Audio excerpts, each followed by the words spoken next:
शुक्र है हज़रत मोहम्मद मुस्तफ़ा सल्लल्लाहु अलैहि वसल्लम सत्य सुपेलથી અમે વેરાવળના રહીશ ગીર સોમનાથના અંદર રહીએ છીએ ને બાગે રહેમત જે કોલોની છે વેરાવળના ગીર સોમનાથના અંદર 1986થી બનેલી કોલોની છે ને અતિશય ગરીબ વસ્તી આવેલી છે ને અહીંથી અહીંયા વર્ષોથી નગરપાલિકાની કોઈ સુવિધા નથી, રોડ નથી, ગટર નથી, સફાઈની પાણીની સમસ્યા છે, કોઈ ઉકેલ થયો નથી।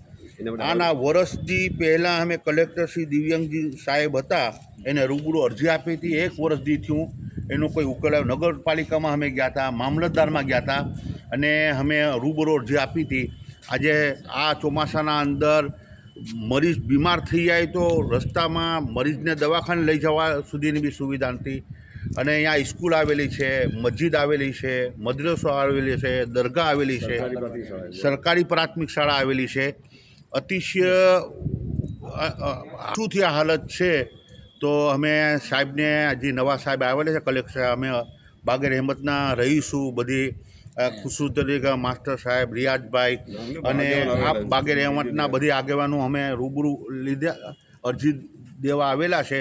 અમે કલેક્ટર સાહેબ અને જે ગવર્મેન્ટને અમે આજે જે વિનંતી કરે કે અમારા રસ્તાનું, ગટરનું, પાણીનું ઉકેલ લઈ આવે। આમ તો અમે ગાંધી માર્ગે ચાલવાની અમે પ્રેરણા કરી છે,